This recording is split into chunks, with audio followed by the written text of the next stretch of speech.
Welcome to Yogiram podcast. आज हमारे साथ बहुत ही स्पेशल गेस्ट हैं, CA doctor Shankar Ghanshyam Das Andani ji. He is renowned Indian chartered accountant, philanthropist, and social entrepreneur. For his remarkable contribution to society, he was nominated for Nobel Prize and Padma Shri Award. Very warm welcome, sir. आपका Yogiram podcast में बहुत बहुत स्वागत है and thank you, आपने इतने short notice पे time निकाला योगीराम पॉडकास्ट के लिए। सर, आपका एक बार और वेलकम। थैंक यू सर, बहुत शुक्रिया आपका कि आपने ये इंटरव्यू रखा है। आज के लिए मैं आपकी टीम का और आपका तहे दिल से शुक्रिया अदा करता हूँ। मैं मेरे बारे में आप अगर जानना चाहोगे तो मैं बताता हूँ। I am a chartered accountant, cleared in 2006। 2006 में मैंने सीए का एग्जाम पास आउट किया है और 2006 से लेके मैं प्रैक्टिस करता हूँ। सीए का इंस्टीट्यूट का मतलब मेंबर होके मैंने प्रैक्टिस शुरू किया। उसके पहले मैं कॉलेज में लेक्चरर था। I am a clear set exam in the first attempt in Maharashtra.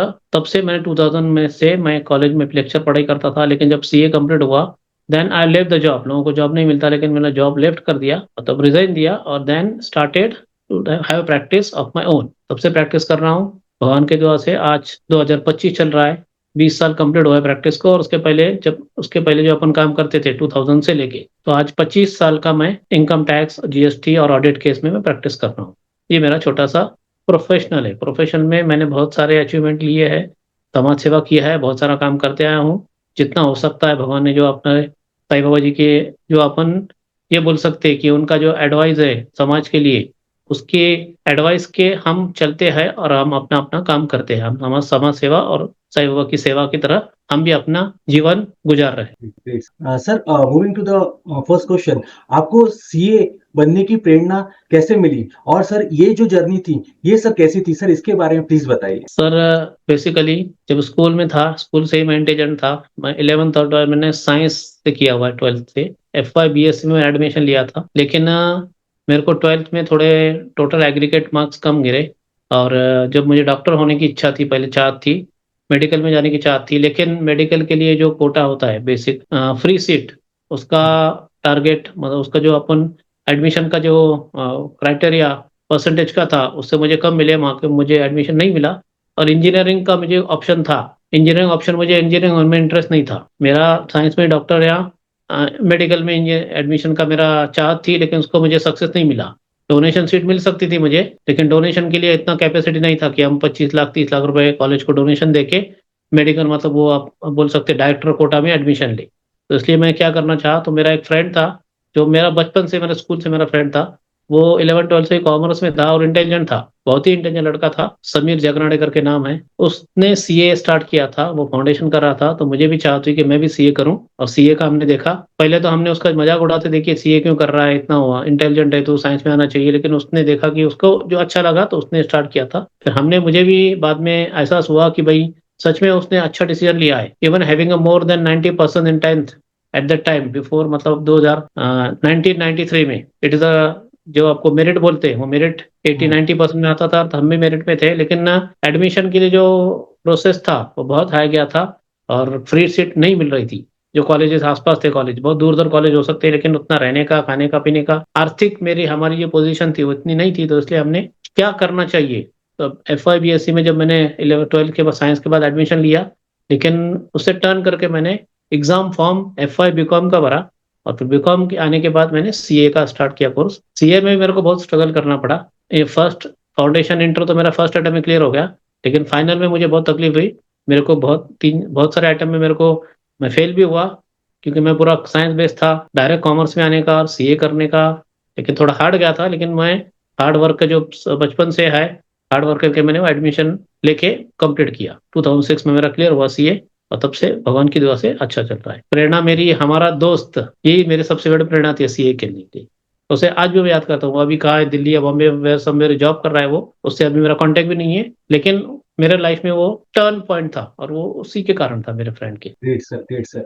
Sir, being so hard working, being so dedicated and having that consistency, sir CA के अलावा आपने अन्य भी और भी बहुत सारी डिग्रियां आपने ली हैं। सर, इसके बारे में भी प्लीज विस्तार में बताइए। सर मेरा विचार है कि हर एक आदमी को लाइफ टाइम स्टूडेंट बन के रहना चाहिए। अगर आप स्टूडेंट रहते हो तो हमेशा आपको कुछ ना कुछ सीखने की मन में चाहत रहती है, और आप सीखते रहते हैं। और आप, हर एक आदमी को सीखना ही चाहिए। आपका डिग्री कंप्लीट होगा तो इसका ये मतलब नहीं बोल सकते कि आप सीखना नहीं कर सकते नहीं सीखेंगे।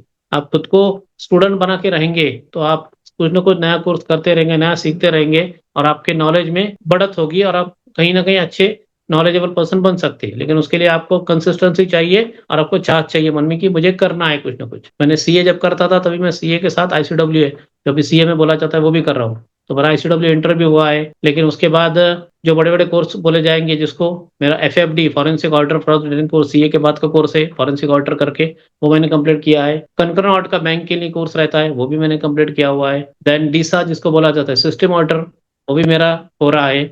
उसके बाद एमबीए डिग्री मैंने एमबीए फाइनेंस में मैंने डिग्री कंप्लीट की हुई है। देन एमए इकोनॉमिक्स मैंने कंप्लीट किया हुआ है। एमकॉम तभी मैंने किया था। उसके बाद एलएलबी मेरा लास्ट ईयर है, एलएलबी में मैंने स्टार्ट है और मेरा पीएचडी वो भी कंप्लीट हो चुका है। मतलब उसके there are now I have 12 master degrees with me and great. There are about 10 to 12 certificate courses I completed. वो है मेरा और मेरा आज भी चाहते हैं कि मैं आगे भी मेरे को कोर्स करना ही है, खत्म नहीं मेरा चल रहा है, वो भी कोर्स करना है। डीआरएम करके है, डीआरएम करके कोर्स है, डिप्लोमा इन इंश्योरेंस मैनेजमेंट। वो जो कोर्स है हमारे सी इंस्टीट्यूट का आगे का कोर्स है, सीए लोगों के लिए होते हैं वो कोर्स, वो भी मेरा चल रहा है। उसका भी फाइनल एग्जाम है, मतलब वो भी ऑन प्रोसेस है मेरा कोर्स। मेरा हमेशा चाहता है कि मेरा कुछ ना कुछ कोर्स करता रहूं। एक ही कोर्स था मेरा एक्चुरिस का, जो इंश्योरेंस के जो फील्ड में एक्चुरिस करके कोर्स होता है, हाईएस्ट कोर्स है इंश्योरेंस फील्ड में, वो मैंने स्टार्ट किया था, लेकिन वो छोड़ना पड़ा। मन में लगता है वो भी कंप्लीट होगा, आगे भगवान का आशीर्वाद होगा तो वो भी शायद पूरा करेंगे। चलता डेफिनेटली रहता सर। है, कोर्स करते ही रहना है और मुझे हमेशा एजुकेशन में लगाव है। मैं एजुकेशन किया, उसके बाद मेरा टीचर का भी अनुभव है। मुझे टीचर में क्या रहता है, मैंने खुद भी पढ़ाया हुआ है लोअर केजी के बच्चों से लेके, मैं स्कूल में भी एक काम किया है। लोअर केजी जो आप बोलते हैं वो बच्चों को मैंने पढ़ाया हुआ है, उनको एबीसीडी पढ़ाने का भी काम किया हुआ है। और एमबीए को, जो हाईएस्ट डिग्री एमबीए को, उनको भी मैंने पढ़ाया हुआ है। मैनेजमेंट को मैंने पढ़ाया हुआ है, एमकॉम को पढ़ाया हुआ है। तो हर एक फील्ड का मेरे को ये नॉलेज है कि कैसा रहता है। इस वजह से मैं खुद अपने आप को पढ़ाता रहता हूँ कि मुझे पढ़ना है, मुझे हमेशा कुछ न कुछ करते रहना है और यही मेरी चाहत है और भगवान के आशीर्वाद है तो मैं आगे करता रहता हूँ। Great sir, great sir, you are inspiration. जैसा आपने अभी बताया, इतने सारी डिग्री, इतने सारे की डिग्रियों का अभ्यास करना और उसके लिए वक्त निकालना, उसकी पढ़ाई करना और अच्छे तरीके से उत्तीर्ण करना, ये सर सही में एक मिसाल है। और जिस तरीके से आपने बताया, जिस तरीके से आप पढ़ाई कर रहे हैं, उसमें जो अध्ययन कर रहे हैं, या जो आपकी जो विद्या है, ये पूरी सही में सर प्रेरणादायक है, इंस्पायरिंग है, नए लोगों के लिए भी, नए यूथ के लिए भी। Sir moving to the next question, इसी से मैं पूछना चाहूंगा, इतनी सारी डिग्री होते हुए भी, इतनी सारी डिग्री लेने के बावजूद भी आप सर समाज सेवा में भी बहुत अच्छे से आप सहयोग कर रहे हैं। सर इसकी इच्छा कैसे हुई और सर कैसे क्या क्या वेंचर या क्या क्या सेवाएं हैं जो आप सर जिनसे जुड़े हुए हैं, सर इसके बारे में सर प्लीज बताइए। सर समाज सेवा ऐसा सब्जेक्ट है जो जिसका मन में अगर इच्छा है, किसी आदमी के, कोई भी व्यक्ति हो, अगर वो मन में इच्छा करता है कि मुझे समाज सेवा करना है, समाज सेवा लिमिटेड फील्ड नहीं है, अनलिमिटेड फील्ड है। कोई आदमी पूरा जीवन अपना, जैसे बाबा आमटे महाराष्ट्र में है, महात्मा गांधी जी थे, नेहरू जी थे, सरदार वल्लभ पटेल थे, आप इतने बड़े बड़े, शिवाजी महाराज मराठा में बोलेंगे, उन्होंने अलग अलग रूप से देश की सेवा की है, समाज सेवा की हुई है।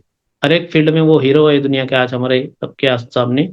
उन हीरो लोगों ने पूरा समाज, अपना पूरा जीवन लोगों के लिए व्यतीत कर दिया। हम आज के जमाने में इतना तो कोई नहीं कर सकता क्योंकि सांसारिक मोह माया हमारे पीछे लगी हुई है, हमारे को घर घर का देखना पड़ता है। लेकिन जितना हो सके आदमी ने समाज सेवा करना है, क्योंकि हम इस समाज में आए हुए हैं, समाज में पैदा हुए हैं। और समाज सेवा की चाहत अगर बोलोगे तो I am coming from very, ऐसे समझिए कि मुझे, हमारा अभी मुझे याद है कि हमको 2 वक्त खाने का अवेलेबिलिटी नहीं थी, मतलब खाना भी हमको 2 वक्त नहीं मिलता था। जब मैं छोटा था तो हमारे आसपास जितने आप बोले कि शादी होती है, जिस बहुत लोगों की शादी होती है, वो आसपास हमारे घर के थोड़ा एकदम मामूली अंतर के ऊपर 2 मंगल कार्यालय, जो क्या शादी के हॉल रहते हैं, वो 2 शादी के हॉल थे। वहां पे हर रोज किसी न किसी का शादी होता रहता था, हर या 2-3 जैसे शादी का पीरियड रहता है। तो मैं मेरे भाई, मेरी बहन, हम इतने छोटे, हम हर एक जिसका भी शादी हो उधर जाते थे, उधर खाना खा के आते थे और खिसे में अपने जेब में जो भी है, पूरी हो जो भी हो, मिठाई हो, वो खिसे में लेके आते थे और घर में हम शाम को रात को खाते थे। इतना हमारा कंडीशन बैड था। खाने को 2 वक्त भी हमारा नहीं था, लेकिन हार्डवर्क था। सबसे पहले मेरी जो मम्मी थी, बहुत हार्डवर्क उसने, मेरी मम्मी ने करके हमको बड़ा किया है और वो प्रेरणा दी है कि हमेशा जो दुख दूसरों ने देखे हैं उसके लिए आप भी कुछ तो भी करते रहो। उसके आशीर्वाद माँ के है, हमारे साथ है। उन्होंने ही मेरा पूरा जीवन का, मतलब मेरा आज जो भी हूँ, सिर्फ मेरी माँ के आशीर्वाद और मैं हमारे साईं बाबा जी के कृपा की वजह से हूँ। तो उन्होंने बचपन से हमें गरीबी से पाला है, तो हमको भी लगता है कि हम जो-जो कर सकते हैं समाज के लिए, जितना हो सकता उतना करते रहें। हम आज जो भी है भगवान की कृपा से हमें पेट भर के खाना मिल रहा है, हमें सब कुछ है, एजुकेशन है, हमारी फील्ड है। लेकिन जो नहीं है, जिनके पास नहीं है, उनको लिए कुछ ना कुछ करता रहना चाहिए। जो पॉसिबल है आपको, भगवान नहीं बोलता आप पूरा बाँटो, लेकिन जो भी आपको पॉसिबल है वो आपने करते रहना चाहिए। यही मेरा अपील सबसे भी रहेगा लोगों से भी कि आपको जितना पॉसिबल है, आप ये नहीं कि आप पूरा घर बाँटो और ये नहीं कि आप मत करो, लेकिन आपको जो पॉसिबल है वो आप करते रहिए। आप ये नहीं बोलूँगा कि आप भिखारी जो होते हैं उनको आप पैसे दो, लेकिन डू समथिंग जिनको उनके लाइफ में कुछ चेंजेस हो, उनको कुछ तभी नॉलेज मिले। तो इसलिए मैं समाज सेवा में मेरा सबसे ज़्यादा इम्पोर्टेंट मैं एजुकेशन को देता हूँ। जो भी हमारे बहुत सारे संस्था हैं जो बच्चों के लिए स्टेशनरी बाँटती है, बच्चों को पढ़ाई में करता है, उसमें मैं हमेशा अपना योगदान देता रहता हूँ। जितने भी बच्चे गरीब बच्चे बहुत सारे आते हैं हायर एजुकेशन के लिए मुझे गाइडेंस लेते हैं, उनको भी हम गाइडेंस करते हैं। बहुत सारे एजुकेशन सोसाइटीज़ हैं जो बहुत सारे बच्चों को सीनियर एजुकेशन में मैनेजमेंट कोर्सेज में कुछ कोटा उनका रहता है, वो फ्री में एडमिशन देते हैं। या तो कुछ कैटेगरी या यू से ओबीसी, बीसी और सम माइनॉरिटी इंस्टीट्यूट्स है, वो कुछ कैटेगरी के लोगों को फ्री में एडमिशन लेते हैं। लोगों को मालूम नहीं रहता गवर्नमेंट की स्कीम के अंडर। अभी जो आप देखेंगे महाराष्ट्र में गवर्नमेंट का रूल है कि 25% seats in the education are distributed to poor people. वो भी लोगों को मालूम रहता कम से फॉर्म भरना एडमिशन का लेना, उनको लगता कि लाख रुपए फी है स्कूल का। तो वो उनके लिए हम गाइडेंस मैं कोशिश करता हूँ, गाइडेंस करता हूँ। और जो सच में गरीब बच्चे उनका जितना पॉसिबल है स्कूल से बात करके जितना पॉसिबल है उनका फीस कम करवाते, और जो भी पॉसिबल होगा उनका हम कंट्रीब्यूशन मैं और जो मेरे कुछ जो है क्लाइंट सर्कल है उनको बोल के हम हेल्प करते रहते हैं। बहुत अच्छा है, एजुकेशन मेरा सबसे इम्पोर्टेंट है, एजुकेशन करते। और अगर वो एजुकेशन बनेंगे, उनको खाना दिया, जैसे आपको मैं संस्कृत में एक शब्द है, एक श्लोक था क्योंकि संस्कृत था पूरा शतफुल्यानरक, उसमें ये उसका मतलब ये था कि आप किसी को अन्न दोगे, अन्न खाना दोगे तो उसका वो सेटिस्फेक्शन सिर्फ 2 घंटे 3 घंटे रहेगा। लेकिन अगर एजुकेशन का दान दोगे, अन्य न क्षणिका तृप्ति या और जीवन च विंदय, ऐसा था। अगर आप किसको एजुकेशन दोगे तो एजुकेशन पूरा लाइफ भर उसको उसका सेटिस्फेक्शन होगा और उसका यूज होगा। तो मैं भी कोशिश अन्न से ज्यादा एजुकेशन करता हूँ कि आप एजुकेशन बच्चों को दो, पढ़ाओ, उनको ट्रेनिंग दो, जो भी हो सकता है। स्कूल नहीं है तो जो फ्री बहुत सारे अभी स्किल इंडिया के अंडर कोर्सेज चल रहा है कि government of India, Modi ji government ने और जो भी गवर्नमेंट ऑफ इंडिया का है स्किल इंडिया के अंडर एजुकेशन डिपार्टमेंट के अंदर फ्री टेक्निकल कोर्सेज के बहुत सारे उनके है। कंप्यूटर फ्री कोर्सेज है, टेक्निकल फ्री कोर्सेज है, उसमें उनको फ्री में सिखाया जाता है, नॉमिनल फीस लेके सिखाया जाता है। तो मैं भी बच्चों को प्रमोट करता हूँ बहुत सारे स्टूडेंट्स को कि आप वहाँ एडमिशन लो, फ्री में भी आपका काम हो रहा है। अगर सिंसियर आप सीखोगे तो डेफिनेटली आप कहीं ना कहीं जॉब कर सकते हो, आपका भी खुद का घर चलेगा और आपके परिवार का भी चलेगा। जॉब नहीं तो आप खुद का कैसे, जैसे मोटर व्हीकल ट्रेनिंग है, कंप्यूटर ट्रेनिंग है, आप खुद का भी एजुकेट बिजनेस शुरू कर सकते हो दुकान डाल के छोटा सा, और आपका जीवन आप सफल कर सकते हो। ये हमारी कोशिश रहती है। बहुत सारे स्टूडेंट्स को, बहुत सारे बच्चों को, मैं नहीं हमारे बाबा जी साईं बाबा जी ने हमसे कुछ करवाया है तो हम करते रहते हैं। हम सिर्फ निमित्त मात्र है, भगवान की इच्छा होगी वही करवाता है, सब अंतर्यामी। हम तो एक्टर है, वो डायरेक्टर है, डायरेक्टर ने जो से ऑर्डर दिया हमको हम करते रहते हैं। ये हमारी आशा है। ये तो सर आपका बड़प्पन है कि इतने बड़े होने के बावजूद भी आप ग्राउंड लेवल तक चीजों को देखते हैं, समझते हैं और कोशिश करते हैं। और हाँ, ये तो आपने एकदम सही कहा कि यस, साईं बाबा का आशीर्वाद है, उनका गाइडेंस है और वही वही सारी चीजें, सारे रास्ते खोलते हैं वो। ये तो सर एकदम सही कहा। सर इसी कंटेक्स्ट में एक और पूछना चाहूंगा कि बहुत लोगों को ये सवाल होगा कि इतने बिजी शेड्यूल या इतने शिक्षित होने पे, आप इतने लोगों से जुड़े हुए हैं, ऑर्गेनाइजेशन से जुड़े हुए हैं, सो आप समाज सेवा के लिए कैसे टाइम निकालते हैं और क्या-क्या जो है, जो धर्म की जो संस्थाएं हैं, उनमें सर क्या-क्या काम और क्या-क्या देखते हैं सर आप? सर इसके बारे में सर प्लीज बताइए। समाज सेवा अगर आप बोलोगे तो मैं सीए चार्टर्ड अकाउंटेंट हूँ। मैं चाहता हूँ कि जो मुझे पॉसिबल होगा मेरे फील्ड में, वो अगर मैं किसको सपोर्ट कर सकूँ तो मैं डेफिनेट करने की कोशिश करता हूँ। हमारे जो आदर्श है, जैसे हमने बताया, साईं बाबा जी, हमारे सदगुरु स्वामी टेवराम जी महाराज है, गुरु महाराज, जिसका मुख्य स्थान हमारे जयपुर में, राजस्थान में है, और उनके पूरे भारत में शाखाएं हैं। उनके हमारे गुरु है वो, उनकी प्रेरणा से, उनके आशीर्वाद से, और साईं बाबा जी की जो दुनिया में सबसे बड़ा मंदिर है, हम बोले भारत का सेकंड लास्ट मंदिर साईं बाबा, उनका आशीर्वाद है और उनका विचार है कि सबका मालिक एक। उन्होंने एजुकेशन दी हुई है सबको कि सबका मालिक एक है, कोई जात, कोई धर्म, कोई पंथ आप मत मानिए, सबको एक मानिए। इंसान ही एक इंसानियत है, बाकी कोई धर्म नहीं। हमने ही धर्म बनाया, हमने लोगों ने बनाया। अगर आप उसको देखते हो, अगर विचार करोगे तो आप उसका काम करते रहिए। और वो एजुकेशन को लेके अहमदनगर में आप बोलोगे तो अहमदनगर नाम ही अहमद है, तो नगर में मुस्लिम कास्ट अच्छा है, अच्छा मतलब सब तरफ होता है, लेकिन मुस्लिम का नगर में, उनके अभी मेरे पास नियर अबाउट 150 मस्जिद है नगर में, 150 के आसपास। वो ग्रेट सब ग्रेट। मस्जिदों का पहले ना उनका रिकॉर्ड था, ना उनका अकाउंटिंग था, ना उनका काम उनका, और क्योंकि उनका प्रॉब्लम क्या है, प्रैक्टिकल संस्थाओं का काम कैसे करना है उनको मालूम नहीं था। तो मैंने जब से मैंने प्रैक्टिस शुरू किया 2006 से, तब से मेरे पास मैंने वो चाहा कि जो हमने दिमाग जो मेरे को बनाया, किसने, भगवान ने बनाया, तो भगवान का जो भी अगर काम होगा, अगर मेरे पास कोई आता है तो उसका मैं पैसे नहीं लूंगा, फ्री में जितना हो सकता है उसमें काम करूंगा। तो 2006 से लेके आज तक जितने भी मेरे पास मंदिर के काम आते हैं, किसी भी मंदिर का, नगर में बड़े बड़े मंदिर है, देवी माता के मंदिर है, काल भैरवनाथ ट्रस्ट के मंदिर है, बड़े बड़े मंदिर है, गुरु नानक गुरुद्वारे है, वो सभी मंदिरों का जो भी मेरे पास है, मेरे पास आते हैं, मैं मार्केटिंग नहीं करता हूँ, लेकिन जो भी मेरे पास आते हैं उनका पूरा काम, उसका ऑडिट, उसका अकाउंटिंग, उसका कंसल्टिंग, टैक्स रिटर्न फाइलिंग, पूरा का पूरा काम मैं फ्री में करता हूँ। हो सकता तो मैं डोनेशन जो मुझसे पॉसिबल होगा डोनेशन देते। डोनेशन ऐसी बात है बताई नहीं जाती, लेकिन हम जो इतना पॉसिबल होगा उस टाइम पे, जो हमारे भगवान ने जो दिया हुआ, तो सर वो भी करते हैं समाज सेवा के तौर पे। लेकिन उनके किसी भी मंदिर का मैं फी 1 रुपया भी नहीं लेता हूँ। कुछ मंदिर का अकाउंटिंग रहता है, उन्हें फी दिखाना पड़ता है। अगर वो दिखाते कि 1000 फी मुझे दिया, रिसिप्ट बनाना पड़ता है, तो उसी वक्त 1000 का अपन डोनेशन का रिसिप्ट बनाते। मतलब कैश मैं नहीं लेता हूँ, पूरा का पूरा जितना हो सकते, मंदिरों का, मस्जिद हो, ट्रस्ट हो, चैरिटेबल ट्रस्ट हो, जो भी है, छोटे छोटे स्कूल है, छोटे हॉस्पिटल है, जो सच में ही गरीबों के लिए काम करते, उनका पूरा काम 2006 से लेके आज मेरे को 18-19 साल हो गए, मैं फ्री में करता हूँ। आज भगवान की कृपा से मेरे पास नियर अबाउट 350, 365 मैंने वो काउंट रखा है, 365 साल में दिन होते हैं, 365 नंबर में रखे, उनका काम मैं फ्री में करता हूँ पूरे साल में। और दूसरे भी है, मतलब आज का मेरा फिगर 511 के आसपास है। 511 वो जो सब वर्ड जैसे आप हिंदू 11 बोलते हैं, उनके जो मेरे पास मंदिर मस्जिद है उनके काम है, और हम मैं पूरा उनका काम फ्री में करता हूँ पूरा, उससे कोई चार्ज नहीं करता हूँ। चार्ज भी करते हैं तो उनका रिवर्स बैक कर देता हूँ। सब मंदिरों का वो जो आज भगवान ने दिया है उनका ही आशीर्वाद है, ये ब्रेन उन्होंने दिया हुआ है, नॉलेज उन्होंने दिया है। अगर नॉलेज के लिए उनका, अगर आप मंदिर के पैसे लोगे तो फायदा नहीं। तो मैं वो विचार करके ही मंदिरों का काम फ्री में करता हूँ। बहुत सारे मंदिर है, 150 के आसपास ट्रस्ट, सॉरी चर्च और मस्जिद है, गुरुद्वारे है 3-4 नगर, जहाँ नगर के आसपास है, अहमदनगर हमारे सिटी के आसपास है, पूना में।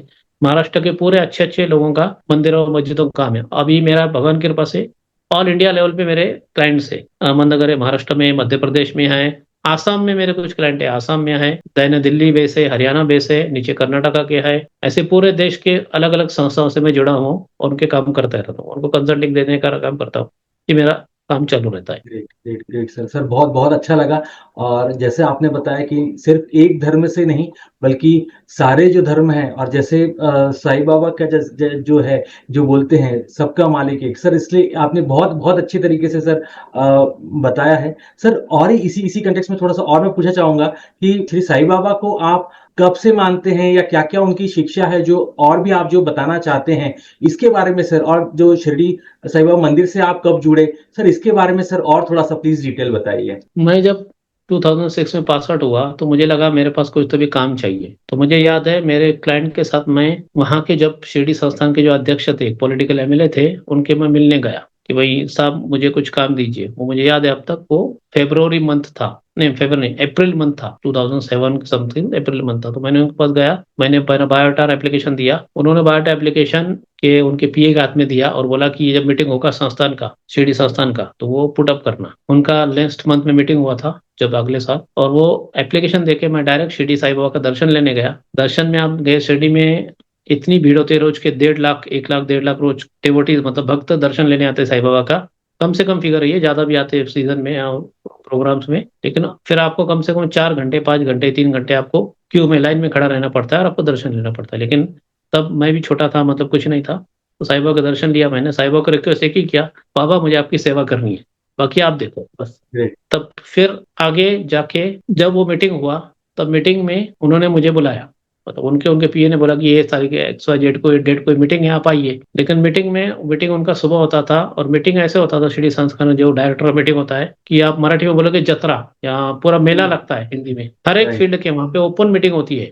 अगर आपको उसमें सब परचेस करना, शिरडी का हर मंथली की मीटिंग होती है, कि आपको वहाँ गेहूं लेना है, चावल लेना है, फर्नीचर लेना है, व्हीकल लेना है, कोई भी काम करना है, परचेस करना है, किसको अपॉइंट करना है, पूरा ओपन होता है। सबको दिखाते कि ये एप्लीकेशन आया, क्या करना क्या नहीं करना, और सब बॉडी सामने सामने इसका इंटरव्यू लेती है, सामने सामने करते हैं। मतलब पूरा ओपन, बाबा का व्यवहार पूरा ओपन है।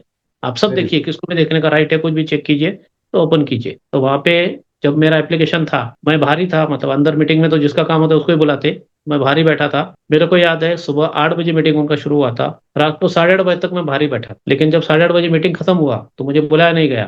तो फिर मैंने वो हमारे एमएलए जो प्रेसिडेंट थे उनके पीए को बोला, सब क्या हुआ? तो बोले आपका सब्जेक्ट आया था 6 साढ़े 6 बजे, लेकिन हो गया, वो क्या हुआ मुझे मालूम नहीं। तो बोले मैं किससे मिलूं? तो उन्होंने मेरे को वहाँ के जो कैफो थे, मतलब चीफ अकाउंट ऑफिसर है, हम्म, उनका, उन्होंने बोला कि शायद ये चीफ अकाउंट ऑफिसर है, आप उनसे मिलिए। और तब मीटिंग खत्म हुआ था, तो बोले कहाँ गए? तो मैंने पूछा ये ऑफिसर कौन है, उनका नाम। तो बोले वो अभी हम्म, वो निकल के गए, नीचे गए, अभी निकल के गए, ओहो, शायद घर गए शायद। तो मैं पीछे ओहो, भगते भगते नीचे गया, देखा मैंने क्या है।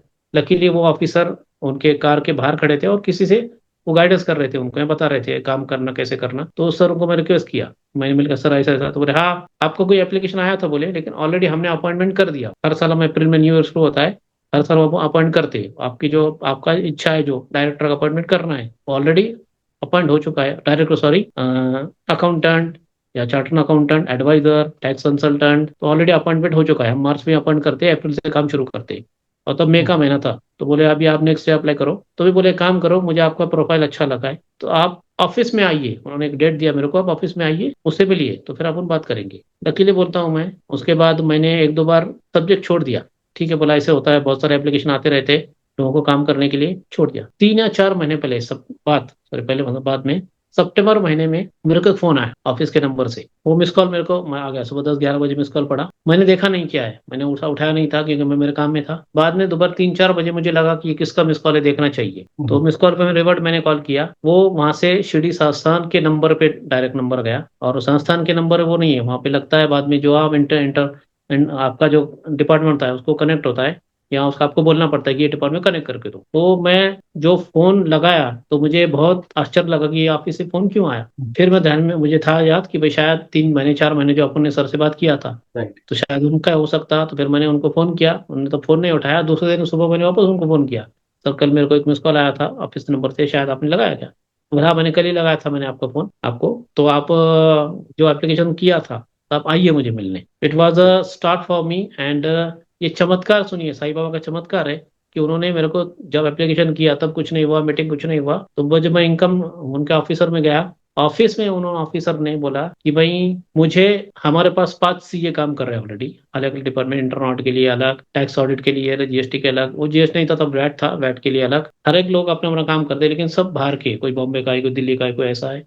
जब हमें काम जरूरत पड़ती है, वो ऑफिसर, वो सीए इतना टाइम नहीं दे पाते। और मुझे जो प्रॉब्लम है, वो प्रॉब्लम है मुझे कि हमारे पास शिरडी में रोज के कम से कम 32 कंट्रीज के, अलग अलग देशों के, ऑस्ट्रेलिया, जापान, अमेरिका, अलग अलग भक्त लोगों के डोनेशन आते रहते हैं। तो उनका कन्वर्जन करना, उनका टैक्स का रेट देखना, उसका कैसे करना, ये हमें इंटरनेशनल टैक्सेशन में कोई एक्सपर्ट आदमी चाहिए हमको एज ए एडवाइजर। अगर आप कुछ कर सकते क्या? उसके पहले वो ऑफिसर ने मेरा कम से कम 3 से 3.5 घंटे इंटरव्यू लिया, अलग ओहो, अलग क्वेश्चन से पूछे, तो ऐसा कैसे होता है, ऐसे कर दिए है, you to check my knowledge कि परफेक्ट है राइट। क्या आदमी, क्या है क्या नहीं है। तो 3 साढ़े 3 घंटे के बाद होने के बाद उन्होंने बोला कि हमें एक आदमी चाहिए ऐसा ऐसा जो हमारा सॉल्यूशन कर सके और हमें टाइम दे सके। तो मुझे अच्छा लगा, मैंने बोला definitely I will try my level best, और आपको मैं जितना हो सकता है साहिबों की सेवा करनी है तो करेंगे। फिर उन्होंने ठीक है बोला, मैं आपका, मुझे नॉलेज अच्छा लग रहा है, आपका है नॉलेज जो चाहिए, जिसने उन्होंने इंटरव्यू लिया इतना पीरियड के बाद। उसके बाद उन्होंने मेरा बोले मैं बोर्ड से बात करता हूँ, वो ऑफिसर थे चीफ अकाउंट, वो owner, board board of director था।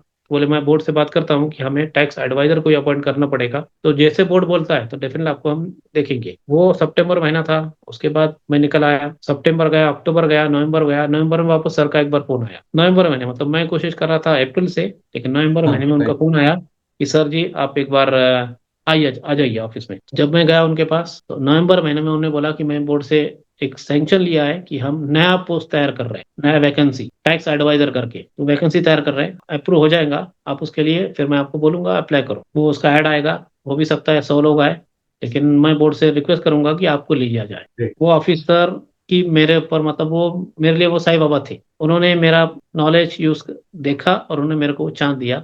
तो 2007 से लेके, और तब बोलता हूँ जब उन्होंने मुझे अपॉइंट किया तो बोलेंगे आपको ये सर्विस करना है, तो बोले आप कितना कॉस्ट करोगे, मतलब कितना चार्ज आप फील होगे? मतलब फी का कोई जरूरत नहीं है। तो बोले फ्री में कैसे आप काम करूंगा, फ्री में किसका कंसल्टिंग नहीं लेते, आपको जो चार्ज कोट करना है कोट कीजिए। तब मैंने, मुझे याद है, एनुअली 15,000, 15,000 एनुअली मैंने कोट किया। जब उन्होंने मुझे काम बोला, और काम का कॉस्ट था नियर अबाउट 3.5 से 4 लाख रुपए। ओहो, ओ। जो काम करना है उन्होंने मुझे बताया, ये काम आपका कॉस्ट रहेगा, ये काम आपको करना है। उसका अगर मतलब मुझे कॉस्ट था, अगर मैं काम करता हूँ तो मुझे मेरे लोग लगा के, मेरा स्टाफ लगा के, मुझे आना जाना, हमारे अहमदनगर से शिरडी का हम्म। डिस्टेंस है 90 to 95 किलोमीटर्स। तो रोज हम्म। का आना जाना, उनसे मिलना, काम करना, उसके लिए एनुअल कॉस्ट था 3 से 3.5 लाख रुपए, और मैंने कोट किया था 15,000 ओनली एनुअली। हम्म। तो बाद में बोले कि दूसरे दिन जब उनके दूसरे ऑफिसर थे नीचे वाले, उन्होंने बोले देखो आपने कोट किया है 15,000, ये इतना आपको काम करना पड़ेगा, अगर आप कर सकते हो तो कीजिए, नहीं तो आप बोलिए कि मुझे पॉसिबल नहीं है, छोड़ दीजिए काम। लेकिन तब मैंने आशा की, बाबा शायद परीक्षा ही ले रहे थे मेरी, बाबा ने बोला कि मैंने उनको बोला ठीक है मैं आपको सोच के बताऊं। फिर मैं और मेरा फ्रेंड है अंबादास गाजुल करके, वो मेरा बहुत ही टैक्स अंसल फ्रेंड है, मेरा बहुत अच्छा फ्रेंड है। हम दोनों ने ये डिसाइड किया कि हमको, मतलब मैंने डिसाइड किया कि मुझे वो काम करना है, साईं बाबा की सेवा करनी है, बस 3 लाख रुपए है ना वो देने वाला वो है, वो देगा, अपन काम करना है, जो भी होगा करेंगे। वो काम मैंने एक्सेप्ट किया। नवंबर एंड में उन्होंने मुझे अपॉइंटमेंट दिया, और नवंबर से लेके मैंने वो अप्रैल तक काम किया, 1 साल मतलब 3 महीने का। लकीली बोलता हूँ, मैंने, भगवान ने मेरी परीक्षा ही ली थी बाबा ने, उसमें मैंने काम किया जितना हो सकता है, पूरे मेरे by heart I have done everything, मैंने पूरी सेवा करने की कोशिश की उनका। वो सेटिस्फाई हो गए। मार्च महीने में ही 3 महीने के बाद उन्होंने मेरे को खुद होके 1,80,000 का, 1,20,000 का उन्होंने मेरे को फिक्स कर दिया अमाउंट, कि आपका साल का हम इतना कर रहे हैं, क्योंकि आपका काम है इतना हो रहा हो तब से लेके। और तब मैंने एक लड़का लगाया ऑफिस में, वहाँ पे मेरा एक मुझे एम्प्लॉय मैंने शिरडी के लिए अपॉइंट किया। उसको मैंने राइट। 15,000 पेमेंट स्टार्ट किया साल में, महीने में 15,000 में, साल में 1,80,000 उसको मैं सैलरी देता था। और साईं बाबा जी राइट। की तरफ से मेरे को मंदिर से 1,20,000 ही आता था। देखो इतना चमत्कार, कि जब मेरे को 3 लाख खर्चा था, बाबा ने पूरा मेरा जीरो कर दिया। और वर परीक्षा भी लिया। तो 2006 से लेके आज 2024 तक, मार्च 24 तक मेरा कॉन्ट्रैक्ट था। 24 अभी 25 का मेरा कॉन्ट्रैक्ट रिन्यूअल नहीं हुआ, क्योंकि मेरे प्रॉब्लम आया था, मैंने एप्लीकेशन नहीं किया। सिक्स सिक्स से लेके 7 मतलब 8 से लेके आज 24 तक 17 से 18 साल का बाबा ने मुझसे सेवा करवाई। और हर साल मैं सेवा, मतलब जो उनका फी मिलता था, रेगुलेशन मिलता है उनका 1,20,000 2 लाख, लेकिन वो फी पूरा मेरे स्टाफ में मेरे को सैलरी में जाता, तो मैं उसमें कुछ भी नहीं लेता। 20 साल से मेरा सेवा चल रहा है बाबा का। बाबा ने इतना मुझे इतना बड़ा लायक समझा कि मुझे सेवा करने का मौका दिया। और ये बोलता हूँ, कोई भी सीए आज तक वहां पे 2006 से लेकर आए, बहुत सारे सीए आते हैं, एप्लीकेशन आते, 2 साल 3 साल काम होता है, बाद में उनका कॉन्ट्रैक्ट खत्म हो जाता है, वो रिन्यूअल नहीं होता। बाबा ने मुझे 18-20 साल से सेवा करने का मौका दिया है, कंटिन्यू मौका दिया हुआ है, वो सबसे बड़ा उनका ही आशीर्वाद है। उन्होंने अपॉइंट किया, उन्हें सबको दिया, सब बाबा है, ये मैं उनकी प्रेरणा मानता हूँ। वो चमत्कार के वैसे ही। और उसके बाद 2007 जब स्टार्ट मैंने प्रैक्टिस की थी, ठीक है, नया नया ऑफिस था और बहुत कम था मेरा, जो मेरा इनकम साल में 1 लाख 2 लाख था, वो भगवान की कृपा से बाद में 8-10 लाख रुपए तक गया, जो फ्री में साईं बाबा ने इधर मेरा अगर काम लिया, लेकिन डेफिनेटली मेरे को बहुत सारा इनकम दिया, और अच्छा इनकम मेरे को उन्होंने दिया। बस वो सब कुछ तब से साईं बाबा को मानता हूँ मैं, पहले भी मानता था, लेकिन तब से जो चमत्कार खुद मैंने अनुभव किया हुआ है। दूसरों को क्या है, साईं बाबा जी ऐसे है कि रोज चमत्कार होते रहते हैं उनके, की शिक्षा है, जो भी आदमी उनके पास आता है भगवान है। साईं बाबा एक रूप है भगवान का। साईं बाबा बोलिए, महाराष्ट्र में स्वामी समर्थ बोलिए, गजानन महाराज बोलिए, जो भी अलग अलग भगवान हो गए, जो भी अलग अलग संत साधु हो गए, भगवान के ही रूप रहते हैं वो।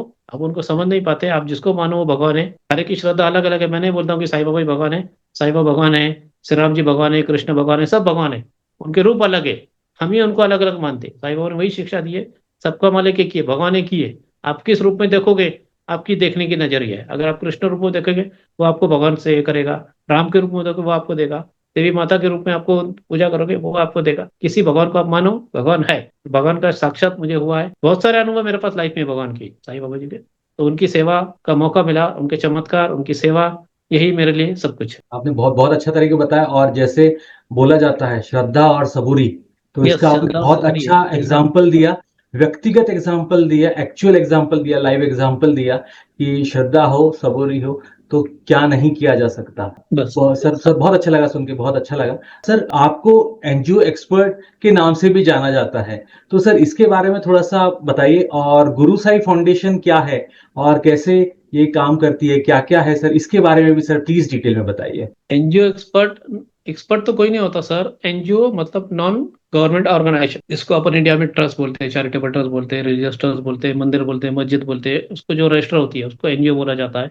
एनजीओ में भी नेशनल एनजीओ में भी, लोकल एनजीओ, डिस्ट्रिक्ट लेवल में भी, स्टेट लेवल में भी, नेशनल लेवल में भी, section 8 company under company act, उसको एनजीओ बोला जाता है।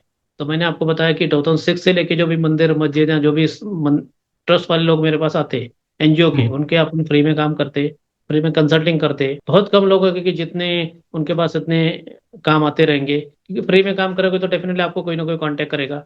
चलो उधर 2,000 फीस देना पड़ता है, इधर फ्री में काम हो रहा है। तो उसके वजह से बहुत सारे एनजीओ हमसे जुड़े हुए हैं, उनके काम कर रहे हैं, तो सबसे लोगों ने वो नाम दे दिया कि एनजीओ एक्सपर्ट है भैया। वो उनकी ये है कि हमको ये दिया गया, बाकी कुछ नहीं, हम तो सेवा करते रहते हैं, जब तक है सेवा करेंगे, बाकी आप भगवान की मर्जी, वो करवा रहा है, हम करते रहते हैं। उसी कड़ी में आपने बताया गुरु साईं, मैंने बोला हमारे गुरु हमारे साईं बाबा है, हमारे गुरु टेवराम साईं है, उनको भी साईं बोलते हैं हम। उनके नाम, मैंने उनके नाम से एक संस्था सेक्शन एड कंपनी रजिस्टर की हुई है, हम्म। उसमें मैं हूँ, मतलब एज ए प्रेसिडेंट पकड़ी मैं हूँ, और हमारे कुछ फ्रेंड्स कुछ लोगों को लेके हमने वो एनजीओ बनाया हुआ है सेक्शन एड कंपनी के अंडर।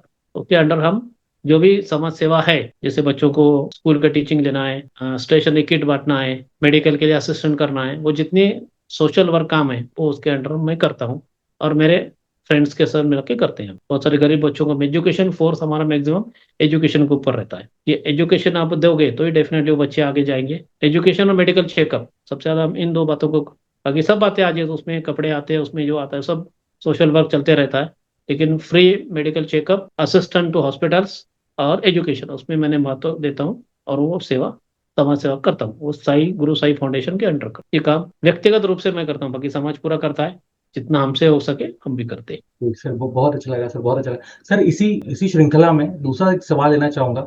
गौशाला की सर कैसे प्रेरणा मिली, और गौशाला कितने गौशाला से सर आप जुड़े हुए हैं, या उसका कैसे जो है कामकाज कैसे सर संभाल। सर, भारत में हिंदू धर्म के अंडर गौ माता को, गौ को, गाय को माता का रूप दिया हुआ है पूरे भारत में। अभी उत्तर प्रदेश सरकार ने गौ माता को, मतलब माता का रूप डिक्लेयर भी किया हुआ है, और चल रहा है पूरा मुहिम, हमारा भी चल रहा है, सबका चल रहा है कि गौ माता को पूरे भारत सरकार ने गौ, गाय को गौ माता का डिक्लेरेशन किया जाए। Right, right. सब हम हिंदू धर्म के, हम, मैं भी हिंदू हूँ, तो सब लोगों का ये इच्छा था कि गाय माता है, गाय के अंदर सभी देवों का वास है, अब यस। सब देवों के सब ग्रहों का वास गाय के अंदर माना जाता है गौ, तो उसकी जितनी सेवा करेंगे तो डेफिनेटली आपके सब पुण्य, आपके पाप कटते हैं और आपको पुण्य मिलता है। इसलिए आप देखोगे जो पांच कुछ बातें बताई गई, आपसे घर में जो भी खाना बनाते हैं सबसे पहले रोटी आप गाय के लिए निकालिए, ये बिल्कुल। संस्कृति है हमारी, हिंदू धर्म बराबर। की संस्कृति है। उसी के श्रृंखला में हमारे जो गुरु महाराज सतगुरु टेवराम जी महाराज है, जो अभी के हमारे विद्यमान गुरु महाराज श्री भगत प्रकाश जी महाराज है, वो भी बहुत ही चमत्कारी, हमारे बहुत बड़े संत है, उनका हर एक शब्द में चमत्कार होता रहता है। इतना चमत्कार है कि अब एक बार ऐसे हुआ था कि ऐसा पीरियड था, जैसे बोले कि अभी जैसे पकड़ी फरवरी चल रहा है, अभी हम्म। फरवरी में उन्होंने बोला कि भैया आप सब बैठे थे लोग, उन्होंने बोला सब अंदर चलो, क्यों अंदर चलो, बोले बारिश आने वाला है, ये। और सब बैठे, मतलब पूरे ओपन प्लेस में बैठे हुए थे, बोले सब अंदर चलो, क्यों चलें, तो साई शांति प्रकाश जी महाराज ने ये मैसेज किया था आप अंदर चलिए, क्यों चलेंगे, बोले बारिश आने वाला है। और फ्रैंकली वो पीरियड में नहीं था, पूरा सूरज का ये था, इन्वायरमेंट पूरा साफ था, 10 मिनट में इतना बारिश हुआ कि पूछिए मत, 1 घंटा बारिश चल रहा था, इतने ओहो। चमत्कारी उनके भी है। तो उन्होंने प्रेरणा दी कि आप गौ सेवा कीजिए, गौशाला कीजिए। हमारे यहाँ महाराष्ट्र में उल्लासनगर जिसको बोलते हैं, हम्म। ठाणे में जो उल्लासनगर है, सिंधी लोग बहुत सारे रहते हैं, उल्लासनगर में शांति प्रकाश आश्रम में, और वहां पे कम से कम 5,000 गायों का गौशाला उन्होंने बनाया हुआ है। और कोल्हापुर में हर एक सिटी में उन्होंने प्रेरित किया लोगों को कि आप गौशाला निकालिए, गौ सेवा कीजिए। उन्हें प्रेरणा लेके हमारे अहमदनगर में भी हमारे जो सदगुरु स्वामी भगत प्रकाश जी महाराज है, उनके हम जो शिष्यगण हैं, उन्होंने हम सतनाम साक्षी, हमारा वृद्ध वाक्य है सतनाम साक्षी, सत्य ही नाम है और साक्षी है, ऐसा वो वृद्ध वाक्य है। सतनाम साक्षी नाम से हमने गौशाला शुरू की है, अभी 3 साल हो गए हैं, और हम हमारे गौशाला में अंडर, मैं उसका सेक्रेटरी हूँ, कम से कम अभी 70 गाय हमारे पास है, उनका हम ये करते रहते हैं, पूरा बहुत। खर्चा हम करते हैं, सब मिला के जो भी खर्चा आता है उनको हम अच्छी तरह रखते हैं। हम उनसे कभी इनकम सोर्स नहीं हमारा कि हम उनसे पैसे मिले, दूध बेचे, उनका ऐसा कुछ भी नहीं। बहुत सारे जो गाय, जो बहुत सारे कत्ल खाने होते हैं, जो बहुत सारे लोग गाय को बेचते हैं कत्ल खानों में, उनको हम वो गाय लेके आते, वहां पे रखते हैं, और उनका पालन पोषण जितना हो सके, सेवा भगवान करवाता है, गुरु महाराज अमर से करवा रहे हैं, हम करते रहते हैं। ये हमारा खुद का गौशाला, मेरा हमारे ग्रुप का है, सतनाम सखी गौशाला है। उसके बाद नगर में और 5-6 गौशाला, श्रीराम गौशाला है, और ऐसे 5 गौशाला है, जिनका भी हम, मैं व्यक्तिगत रूप से उनसे जुड़ा हूँ, और उनका जितना कंट्रीब्यूशन हो सकता है उतने करते हैं। मतलब आज के जमाने में, आज की तारीख में 6 गौशाला के अंडर में काम कर रहा हूँ। और महाराष्ट्र में हमारे एक फ्रेंड है, एक संत, मतलब मराठी जिसको बोलते हैं वारकरी संप्रदाय, वारकरी संप्रदाय के आळंदी महाराज ज्ञानेश्वर महाराज का जो सबसे बड़ा ज्ञानेश्वर, जिसने गीता मराठी में लिखा, उसको बोलते हम्म। हैं ज्ञानेश्वरी, ज्ञानेश्वर महाराज जी का हम्म। सबसे बड़ा तीर्थ क्षेत्र है आळंदी, पुणे के बाजू में। आळंदी में एक हम्म। संत है, उनके अंडर 60 से 65 गौशाला का काम चल रहा है पूरे महाराष्ट्र में।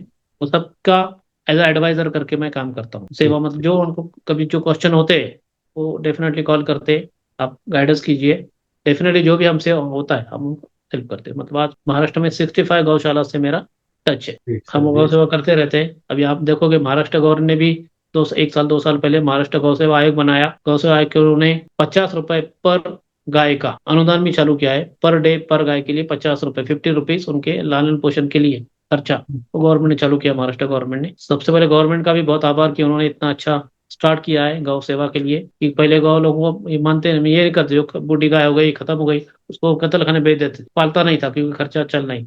रोज का एक गाय का खर्चा कम से कम 400 500 रुपए गाय का खर्चा आता है रोज का।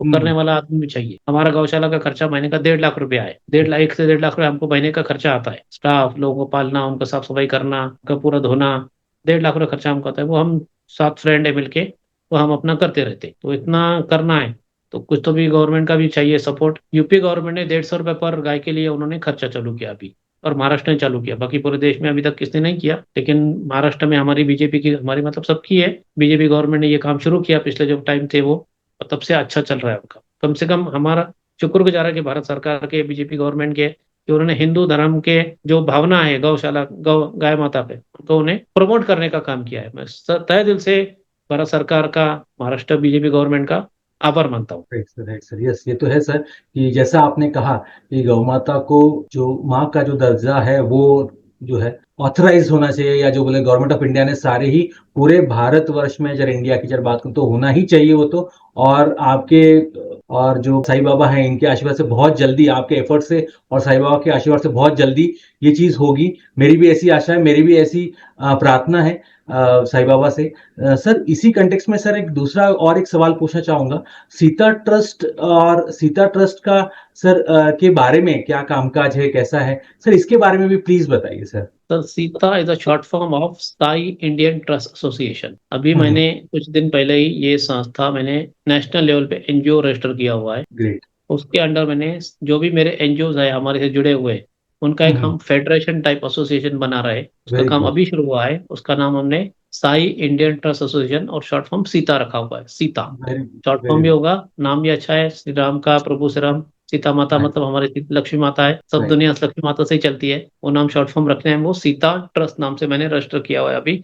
उसका काम कुछ अभी शुरू हुआ है। तो मेरा ये संकल्प है कि हम 25 एंड तक कम से कम 1,000 संस्थाओं का हमारा एक ग्रुप बनाएंगे। वेरी। इससे फायदा क्या होगा, सीता ट्रस्ट के अंडर मेरा कामकाज क्या है, एक तो फेडरेशन बनाना। हम्म। बहुत सारे गवर्नमेंट की स्कीम आती रहती है, हम्म। सेंट्रल गवर्नमेंट की, स्टेट गवर्नमेंट की और प्राइवेट कंपनियों की, जो सीएसआर फंड्स रहता है। कंपनियों हाँ। को डोनेशन मिलता है ट्रस्ट लोगों को, लेकिन कैसे मिले क्या मिले उनको मालूम नहीं रहता है। उनका कामकाज क्या चाहिए, उनको क्या डॉक्यूमेंट चाहिए, वो पूरा कामकाज मैं सीता के अंडर करने का मेरा मानस है। और भगवान से मैं प्रार्थना करूंगा कि उसमें मुझे यश दे, तो डेफिनेट वो समाज सेवा और भी बड़ी होगी। बड़े स्तर पे समाज सेवा करने का एक माध्यम मैंने स्टार्ट किया हुआ है। ग्रेट, ग्रेट, और वो ग्रेट। पूरे भारत ऑल इंडिया लेवल पे 8 स्टेट के जो रूल है, 8 स्टेट के अलग अलग ट्रस्ट के लोगों को मैंने वो साथ करके मैंने स्टार्ट काम किया हुआ है। ये ग्रेट। रजिस्ट्रेशन बहुत अच्छा संकल्प है, मेरा प्रकल्प है।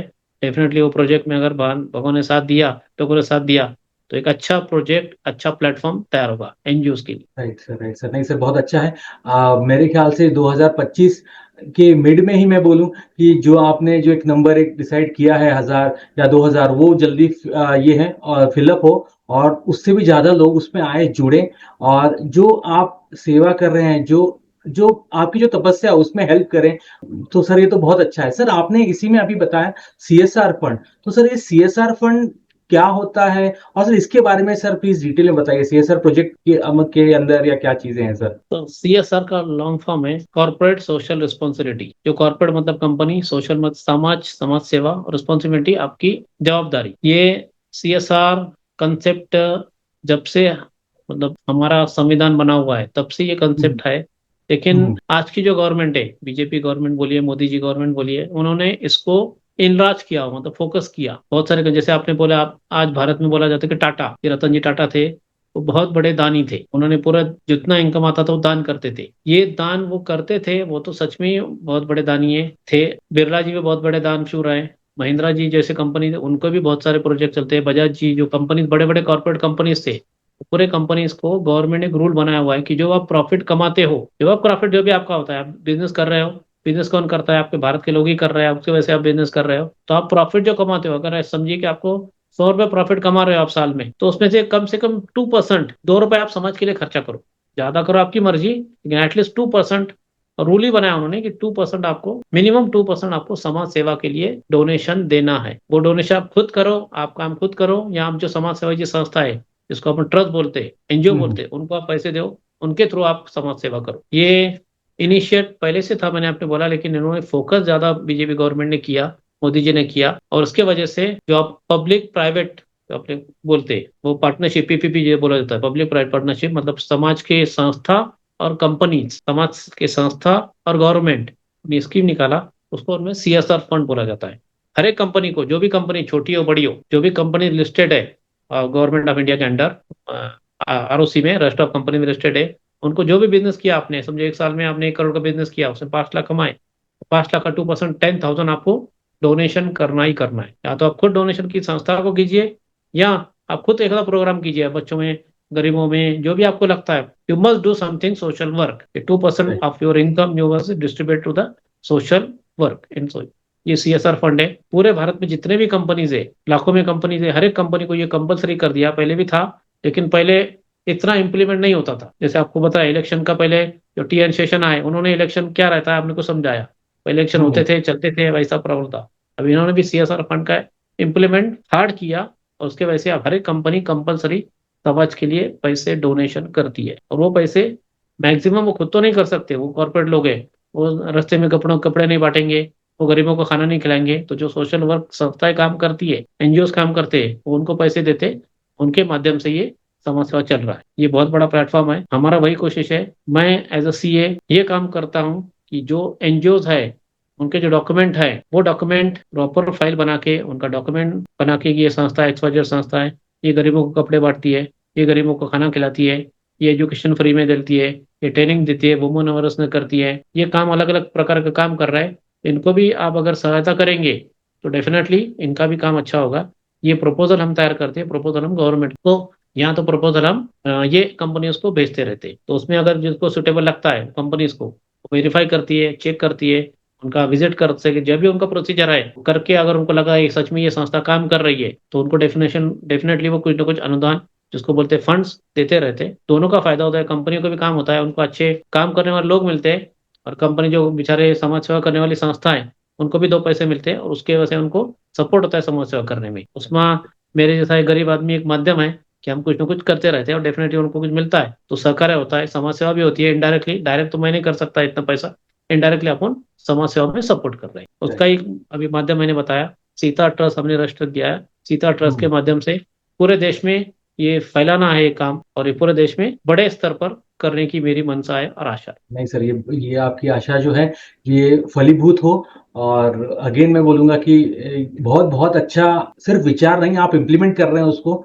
और बहुत जल्दी से जल्दी आपने जो रिजल्ट चाहे हैं वो साईं बाबा की कृपा से बहुत जल्दी मिले। सर, इसी कंटेक्स्ट में सर एक सवाल पूछना चाहूंगा, महत्वपूर्ण। आपने सर इतने सारे संस्थाओं से आपने बताया सर, बट महिला या अनाथ बच्चे या बुजुर्ग, जो वृद्ध जो हैं, लोग हैं सर, इनके लिए भी सर अपन क्या क्या प्रोजेक्ट्स हैं, या क्या क्या अपन सेवाएं करते हैं, क्या क्या कार्य करते हैं सर, इसके बारे में भी प्लीज बताइए सर। सर बहुत सारे, महाराष्ट्र में आप आएंगे तो महिला बचत गट करके कंसेप्ट है। बहुत सारे हम्म, महिला एक साथ आके, महिलाओं का साथ करके, वो बचत गट के माध्यम से वो अपने प्रोडक्ट घर में तैयार करते, और उनको बेचा जाता है। बहुत सारे बचत गट या महिलाओं को एक साथ होके, वो महिला साथ में कुछ ना कुछ काम करती है, साथ में खेती करती है, साथ में एक प्रोडक्ट बनाती है। उनको, महिलाओं को, जो गरीब महिलाएं हैं, उनको कुछ ना कुछ काम चाहिए, तो उनका काम, उनको प्रोडक्ट तैयार करना, उनका प्रोडक्ट का डिस्ट्रीब्यूशन करना, उसके प्रोडक्ट को एग्जीबिशन देना। उसके बाद बहुत सारे महिलाओं का, अगर आप बोलेंगे कि जो इंडिया में बोला नहीं जाता है, बहुत सारे महिलाओं को कुछ जो फिजिकल डिसीजेज होते हैं, वो पता है ना, जो क्योंकि भारत में इतना संस्कृति अपनी है कि अपन वो ये नहीं करते, लेकिन बहुत राइट। सारे महिलाओं को कैंसर है, ब्रेस्ट कैंसर है, उनके पीरियड में प्रॉब्लम आते रहते हैं। ये जो कंसेप्ट ये है डिसीजेस, उसका भी ट्रेनिंग नहीं होता। तो उसका मतलब ये प्रॉपर हाइजेनिक रूप से, प्रॉपर क्या ट्रीटमेंट नहीं होता। तो हमारा अभी आपको बोलेंगे, आप एमपी में वोमोनिया करके एक प्रोजेक्ट उन्होंने स्टार्ट किया हुआ है। मैं उसका हम्म, महाराष्ट्र का, अभी मैं अहमदनगर पकड़िया, महाराष्ट्र का रीजनल का पकड़िया, मैं ऑफिसर करके अपॉइंट हूँ, या तो एक डिस्ट्रीब्यूटर करके अपॉइंट हूँ, कि हमने एक वोमोनिया प्रोजेक्ट के अंडर उन्होंने एक कंसेप्ट बनाया है। हर एक लेडीज का वो 600 रुपए एक लेडीज को चार्ज करती है स्टार्ट में, रजिस्ट्रेशन चार्जेस, हम्म, 100 रुपीज रजिस्ट्रेशन चार्जेस ओनली, और 500 रुपए के उनको, वो उनको जो किट होती है, किट देती है। किट में एक मेडिकल, जो आप प्रेगनेंसी टेस्ट करते हैं वैसे दो टेस्ट के दो किट होती है। और किट आपके यूरिन चेक करके उनको क्या क्या डिसीज है, क्या कमतरता है, क्या कम, वो उनको चेक करते। और 500 रुपए उनको जो पैड्स रहते, पैड्स का पैकेट उनको देते, उनको फ्री में रहता है। और 100 रुपीज में वो पूरा लाइफ टाइम उनको ट्रीटमेंट का वो किट देते हैं। अगर आपको जब भी कुछ लगता है तो आप वो उनके हॉस्पिटल में जा सकते, फ्री में आप ट्रीटमेंट, आपका चेकअप करवा सकते, आपको जो जो होगा फ्री में ये कर सकते। वो पूरा काम महिला ही करते हैं, किसी पुरुष का ये नहीं कि इसको मतलब ये, अब जिसे लज्जा होगी, इसको लगता है कि मैं महिलाओं कैसे जाऊँ वहाँ के पास। राइट तो हॉस्पिटल राइट जो है वहाँ पे भी पूरा जो है उनका सेंटर, वहाँ पे पूरे लेडीज होती है, डॉक्टर लेडीज अपॉइंटेड है वो। राइट महाराष्ट्र का भी मैं अपॉइंटेड हूँ, वो भी हम काम कर रहे हैं। महिलाओं को जितना हो सकते हैं सशक्तिकरण बोलते हैं अपन महाराष्ट्र में, महिलाओं राइट सशक्तिकरण। और ये सेंट्रल गवर्नमेंट की स्कीम है, ट्रेनिंग की स्कीम है महिलाओं के लिए, वो भी हम हर एक संस्था को बोलते रहते हैं। बचत गढ़ के माध्यम से अहमदनगर महापालिका ने बचत गढ़ का ग्रुप बनाया था, उसका प्रदर्शन करके उन्होंने किया था। मैं अहमदनगर महापालिका म्यूनसिपल कॉर्पोरेशन अहमदनगर का है, उसका भी मैं 2006 से लेकर आज तक 25 तक कंटिन्यू मैं उनका सीए हूँ। ठीक ठीक महानगर पालिका म्यूनसिपल कॉर्पोरेशन, जैसे आपके दिल्ली में अगर आप आए तो दिल्ली म्यूनसिपल कॉर्पोरेशन है, तो पूरा मोहम्मदनगर डिस्ट्रिक्ट में एक म्यूनसिपल कॉर्पोरेशन है, उसका 2006-7 से लेके आज तक नियर अबाउट 20 साल हो गए। 20 साल से एक ही उनका चार्टर्ड अकाउंटेंट है और मैं उनका काम करता हूँ। तो जो गवर्नमेंट की स्कीम आते रहती है, उस गवर्नमेंट की स्कीम के माध्यम से बच्चों के लिए बहुत सारे, अपने बहुत सारे अनाथ बच्चों के लिए जो आते रहते हैं उनको ट्रेनिंग देना, उनको स्कॉलरशिप का फॉर्म भरना, ये जो स्कीम है वो भी करते रहते हैं हम। जो जो आते हैं म्यूनसिपल कॉर्पोरेशन अंडर, एक बीच पे एक बहुत बड़ी बॉम्बे की कंपनी थी, उन्होंने एक प्रोजेक्ट बनाया, 2000 घर उन्हें बनाने का, गरीब लोगों को जो झोपड़पट्टी रहते हैं उनका कट करके 2000 घर, घर पक्के घर बनाने का उनको स्कीम चालू किया हुआ है। उसका भी पूरा एडवाइस मैं करता हूँ। और वो काम कर रहे हैं, मतलब जो गरीब है, झोपड़पट्टी में रहते हैं, उनको पक्का घर लाइक 1 BHK भाड़ा के अंडर और उनकी कंपनी के अंडर वो चल रहा है। वो भी विकास का काम चल रहा है, और सब उसके लिए जो फंड्स है वो कंपनी पूरा ये कर रही, डिस्ट्रीब्यूट, मतलब वो उन्होंने प्रोजेक्ट बनाया हुआ है, तो वो कंपनी इतने बड़े पैमाने में काम कर रही, वो भी हमारा काम चालू है। तो गरीबों के लिए जितना हो सकता है वो भी कर रहे हैं, महिलाओं का जो काम कर रहे हैं, अनाथ बच्चों के लिए। अहमदनगर में मेरा एक फ्रेंड है, फ्रेंड बोलिए या के, वो एक अनाथ आश्रम चला रहा है। मैं डायरेक्ट उसमें ट्रस्ट नहीं हूँ क्योंकि सब तरफ मैं अटेंड करना मेरे को पॉसिबल नहीं होता, तो वो राइट ट्रस्ट, राइट उनका भी छोटा ऑन रजिस्टर्ड ट्रस्ट है। उसमें आज वो 60 बच्चे हैं उनके पास, छोटे छोटे बच्चे 60, उनका वो ये करते, अनाथ आश्रम चला रहा है। उनको पूरा गाइडेंस मेरा रहता है, और उनको पूरा ऐसे बोलिए कि मैक्सिमम जितना पॉसिबल है, उनको जो भी कम होता है फंड्स का, तो अपन उतना देने की कोशिश करते हैं। आज अगर मुझे बोलोगे तो मैं अगर महीने में अगर 1 लाख कमाता हूँ, और मैं 1 लाख में से अगर मेरा खर्चा घर का 20,000 25,000 मेरा खर्चा है, 20 और 25,000 छोड़ के बाकी जो बचा है 70-75,000, वो पूरा मैं अलग अलग समाज सेवा में डिस्ट्रीब्यूट करता हूँ। गौशाला है उसमें डिस्ट्रीब्यूट करते, अनाथ आश्रम बच्चों उसमें डिस्ट्रीब्यूट करते रहते, जो जित पॉसिबल होगा वो पूरा मैं करता हूँ। मैं खुद को बाबा की तरह फकीर मानता हूँ, उतना काम चल रहा है बस मेरा। आज इतने साल के बाद भी मेरे पास 4 व्हीलर नहीं है, मैं 2 व्हीलर ही है, 2 व्हीलर में जाता हूँ। मेरा ये आशा नहीं कि मैं 4 व्हीलर घूमूं, लेकिन समाज सेवा करते हुए यही मेरी आशा है। ये ग्रेट आपसे सर। बताना चाहूंगा, ये नहीं मैं ये तो का आपका बड़ा मैं खुद का ये क्या बोलते हैं प्रदर्शन कर रहा हूँ, लेकिन जो है वो है। मैं सेटिस्फाइड हूँ मेरे लाइफ से, अच्छा है, भगवान ने मेरे को सेवा करने का मौका दिया जी। ये तो सर बहुत अच्छा है। और वही सिंप्लिसिटी के साथ जीना, ये भी एक बहुत बड़ी उपलब्धि है सर। उपलब्धियों के बारे में बात करूं, सो 1680 अवार्ड, 100 से ज्यादा वर्ल्ड रिकॉर्ड में नाम दर्ज है सर आपका। इतने सारे रिवॉर्ड, 75 ऑनरी डॉक्टरेट के आपके पास, डॉक्टरेट हैं आपके पास।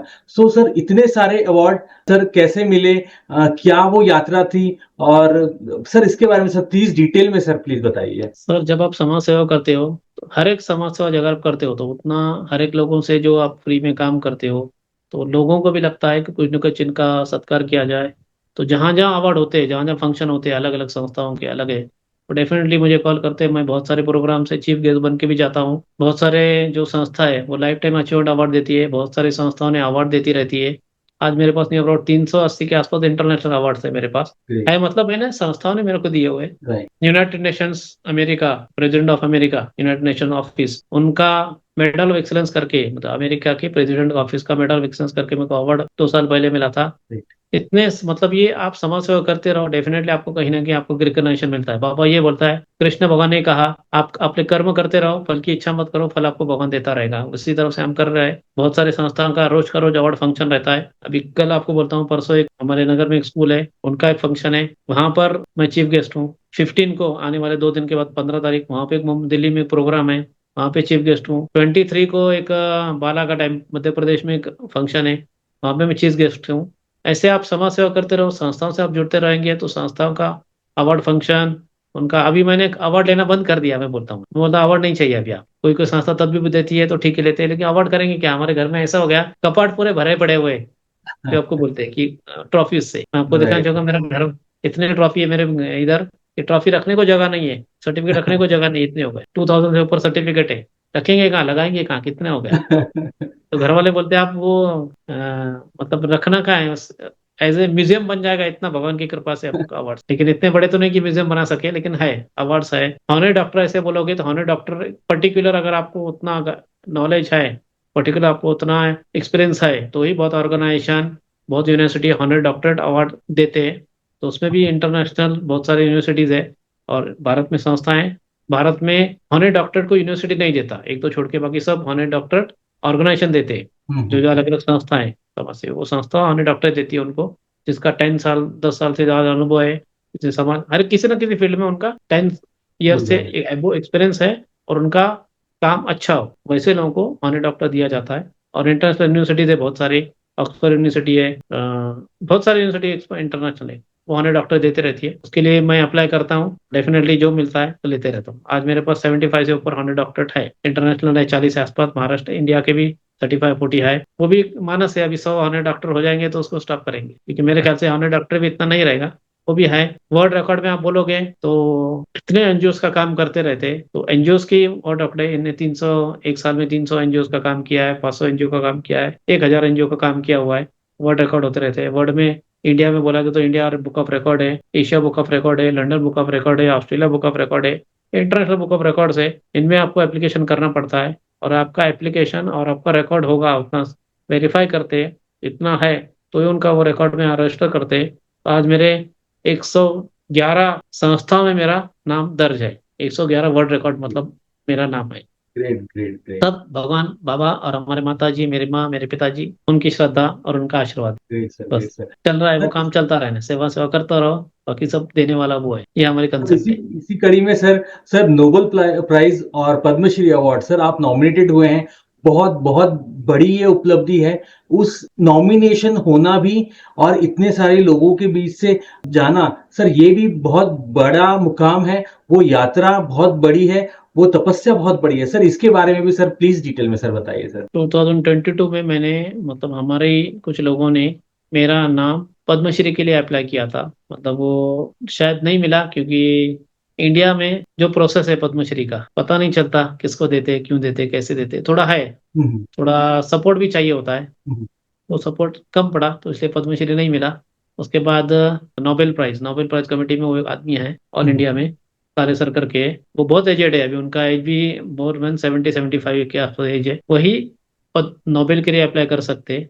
और नोबेल के लिए अप्लाई करने के लिए आपका पूरा प्रोफाइल, आपका डॉक्यूमेंट नोबेल कमेटी के पास भेजना पड़ता है अमेरिका में। उसके बाद जो सिलेक्टेड होते हैं उन वही लोग सिर्फ नोबेल के लिए एप्लीकेशन कर सकते हैं प्राइज के लिए। हम्म, 22 में सिर्फ ऑल इंडिया से 11 लोगों का एप्लीकेशन, मतलब प्रोसेस में एप्लीकेशन सिलेक्ट होकर ये लोग कर सकते हैं। उसमें एक भगवान की कृपा, मेरा भी नाम था, इतना कुछ है तो आपका भी नाम ले सकते, तो उन्होंने मेरा नोबेल पीस प्राइज के लिए मेरा एप्लीकेशन वहां पर गया हुआ। Great great great. वो मतलब वो भी एक उसके बाद आप रॉबिनहुड करके एक, जिसको एशिया का नोबेल बोला जाता है, रॉबिनहुड, उसके लिए भी मेरा एप्लीकेशन है। चल ग्रेट। रहा है, मतलब भगवान का कर रहे हैं। तारे सर जो हमारे गुरु बनिए आजकल में, वो मेरे लिए कोशिश करते रहते हैं। उनको लगता है कि रिकॉग्निशन कहीं मिले, राइट। मिला अच्छी बात है, नहीं मिला देने वाला भगवान है, ये करके हमारा कोशिश चालू है। तो उसके बाद 23 और 24 में मैंने एप्लीकेशन नहीं किया पद्मश्री के लिए। मतलब क्यों एप्लीकेशन करना, मिलना होगा मिलेगा, नहीं मिला नहीं मिलेगा, तो आगे देखेंगे, चल रहा है। जी सर, अच्छा है। बहुत जल्दी मेरे ख्याल से 2025 में ये सारे जो रिकॉग्निशन है वो सर आपको मिले,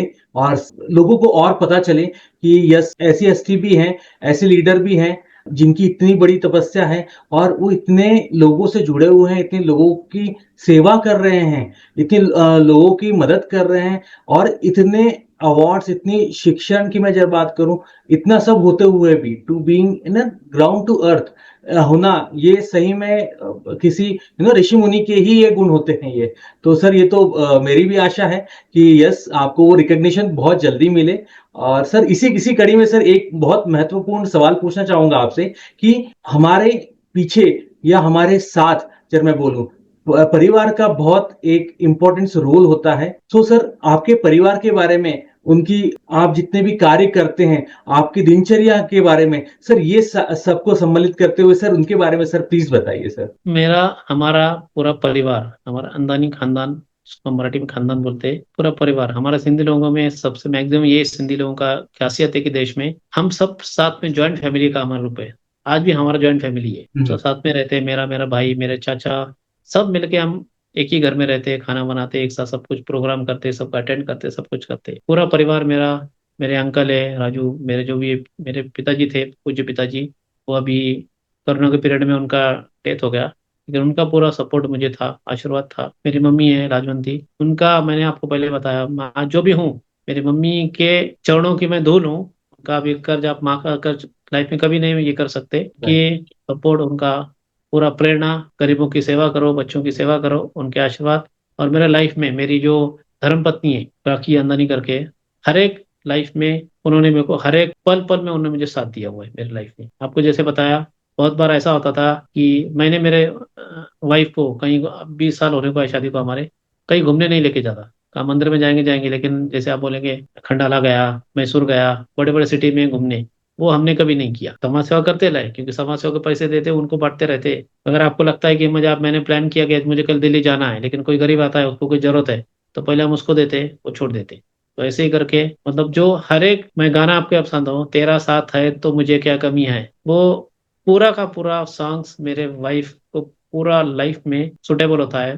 पूरा उसने मेरे को हर पल में, हर एक मेरे लाइफ के ट्रैवल में उन्होंने मेरे को साथ दिया हुआ है। मेरी मम्मी का आशीर्वाद है, मेरा भाई है, मेरे अंकल है, पूरा परिवार है, मेरे अभी 2 बच्चे हैं, मेरा भी लड़का भी बड़ा हुआ है। हर एक संकट में, मुझे बीच में एक संकट, बहुत बड़ा प्रॉब्लम भी आया था, उसके मुझे तकलीफ भी हुई थी, बहुत तकलीफ हुई थी, अभी 6 महीने 8 महीने में इतनी तकलीफ में था कि पूरा आज मैं जीरो हो गया। लेकिन तब भी मेरे बच्चे और मेरे वाइफ ने हर एक संकट में मुझे साथ दिया, और पूरा पूरा मेरे को सपोर्ट करते रहते। हमारा समाज भी पूरा है, कोई सपोर्ट करता रहता है, बहुत अच्छा है, समाज का उनका आशीर्वाद है, उनका सपोर्ट है, इसलिए शायद मैं हूँ। ग्रेट सर, नहीं ग्रेट सर। सर इसी कंटेक्स्ट में एक और पूछना होगा, अपनी एक्सटेंडेड फैमिली यानी दोस्त मित्र, सर इनके बारे में भी सर प्लीज बताइए। सर मेरे मित्र बहुत नहीं है, क्योंकि मेरे को टाइम ही नहीं मिलता मित्रों से मैं बात करूं और मिलता रहूं, लेकिन तब भी एक ही मेरा, 2-3 मित्र है, उसमें से एक आइडियल मेरा दोस्त मैं बोलूंगा, वो मेरा अंबादास गाजुल करके मेरा एक दोस्त है, वो भी टैक्स कंसल्टेंट है, वो प्रैक्टिस करता रहता है। मैं, सच्चा दोस्त वही होता है जो आपकी गलतियां आपको बताता है, आपका सिर्फ आपका बहुत अच्छा, आप इतना अवार्ड मिल रहा है, वो मेरे को हर बार वो टोकता है, ये तुम गलत कर रहे हो, ये तुम ये कर रहे हो। वही एक ही दोस्त है मेरा, हर बार मेरे को सिखाता रहता है। मैं इतना कुछ होने के बाद भी, कभी के आदमी को थोड़ा घमंड हो जाता है, थोड़ा ये हो जाता है, लेकिन वो हर बार मेरे को गलती दिखाने का काम वो मेरा फ्रेंड करता है, और मैं उसको बहुत दिल से मानता हूँ। अंबादास गाजुल बहुत है। और एक हमारे एक टीचर थे गाबरा, भारत गागरकर, भारत नाम से एक लड़का है मेरा दोस्त है, वो भी मेरा अच्छा फ्रेंड है। ये दोनों बहुत बड़े नहीं है, लेकिन हर एक संकट में, हर एक चीज में वो मेरे को पूरी तरह, जिसको आप अच्छा फ्रेंड बोले, सच्चा फ्रेंड बोलोगे। मेरे को अटैक आया था एक बार, पीछे में हार्ट अटैक आया था 4 साल पहले, तब भी वो पूरे भागते आए, उन्होंने पूरा मेरा एडमिशन हॉस्पिटल में करवाया, पूरा ट्रीटमेंट का उन्होंने देखा, पूरा काम उन्होंने हैंडल किया। जब भी कोई छोटा होता है, बड़ा होता है, संकट होता है, वो मेरा दोस्त अंबादास है। मैं रियली भगवान का शुक्र मानता हूँ कि अच्छा इतना फ्रेंड मैंने उसको दिया है। बहुत सारे छोटे लोग हैं, फ्रेंड्स है, लेकिन ये मेरे बहुत क्लोज फ्रेंड्स है, इसका मैं बहुत उनको मानता हूँ। Great sir, great sir, great sir. आपसे सर बात करके बहुत अच्छा लग रहा है, और जिस तरीके से आप बता रहे हैं, या जो आपकी जीवन यात्रा है, यही भी सर बहुत इंस्पायरिंग है। सर इसी के साथ में अगला सवाल लेना चाहूंगा, और महत्वपूर्ण भी। आप समाज या देश के प्रति सर, या देश के लोगों के लिए आप सर क्या संदेश देना चाहते हैं, या मैं बोलूं कि इसको थोड़ा सा और बड़ा करने की कोशिश करूं कि भारत सरकार के कामकाज हो गया, सरकार की बात हो गई, देश की बात हो गई, तो सर इन सबको लेके सर क्या संदेश है, और कैसे और सेवाएं या कैसे और कार्यरत अपने को करना चाहिए, सर इसके बारे में सर प्लीज बताइए। ये भारत के जनता की और भारत की बहुत बड़ा नसीब है कि हमारे देश के आज नेतृत्व नरेंद्र मोदी कर रहे हैं, जो पूरा देश का एक होने का संदेश देते रहते हैं।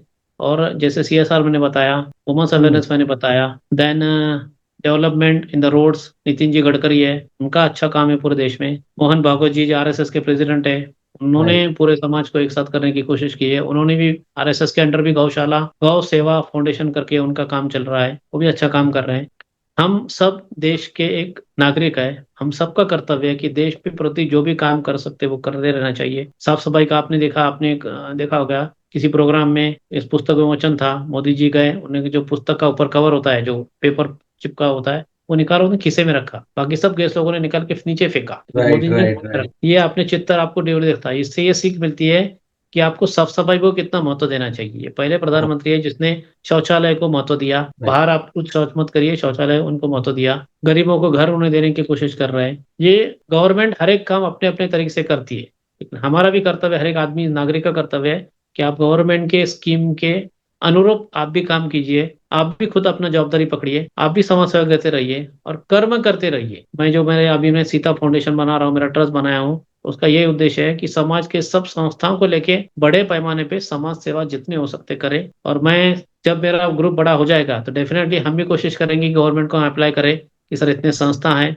आप भी कुछ उनको भी डायरेक्ट कोई स्कीम बनाइए, उनको आप अनुदान आपके लेवल से दीजिए, वो संस्था मिलके कोई समाज सेवा का काम बड़ा लेवल पे कर सके। राइट। ये हर एक आदमी ने देश के समाज के प्रति जागरूक रहना चाहिए और समाज के प्रति कुछ न कुछ अपन दे सकते, देने की भावना रखनी चाहिए, सच्चे मन से। दिखावा नहीं करना चाहिए कि मैं कुछ तभी काम कर रहा हूँ, आप करते रहो। डेफिनेटली यार, खुद से ही आपके मन से बोलो, साफ सफाई खुद करो। आपका कचरा होता है वो बाहर मत फेंकिए, जो आपकी गाड़ी आती है वो पूरे देश में चल रहा है, जो आप घंटा गाड़ी बोलते हैं, वो कचरा लेके आती है, वो आप रास्ते पे, रोड पे आपका कूड़ा मत फेंकिए, गाड़ी में डालिए।